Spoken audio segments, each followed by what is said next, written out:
অনেক দিন থেকে আমাদের প্ল্যান ছিল যে ক্রিসমাসের দিনে আমরা ঘুরতে যাব, কিন্তু কোথায় যাব সেটা কেউই ডিসাইড করতে পারছিল না।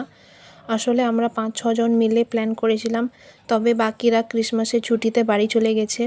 বাকি থাকি আমি, সাইনা আর আমার রুমমেটের শরীর ঠিক ছিল না, তাই ও রুমেই রেস্ট করছিল। বাকি থাকি আমি আর সাইনা, তাই দুজনে রেডি হয়ে বেরিয়ে পড়লাম। রাস্তায় এত জ্যাম যে কোথায় যাব সেটাও বুঝতে পারছিলাম না। তারপর আমরা ডিসাইড করলাম যে জেল পার্ক যাব। টিকিট কিনতে গিয়ে শুনলাম যে আজকে টিকিটের প্রাইস 199 টাকা, কারণ পার্কে হচ্ছে ক্রিসমাস কার্নিভাল।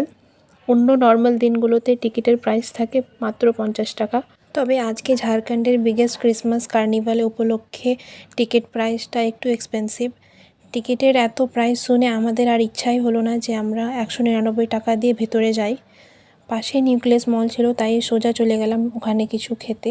ওখানেও গিয়ে দেখলাম যে ভিড়টা বেশি আছে। আমরা দুজনেই এত ভিড় এক্সপেক্ট করিনি আজকে।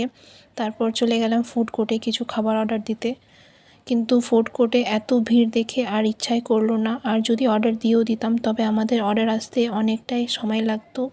মলের ভেতরেই আমরা দুজনের কিছু পিকচার ক্লিক করে চলে যাই বিবাতে শপিং করতে।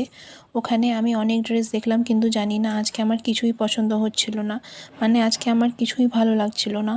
আজকে এত ভিড় দেখে লাগছিল কেনই বা এলাম আজকে। তাই হোস্টেল ফেরত যাচ্ছি।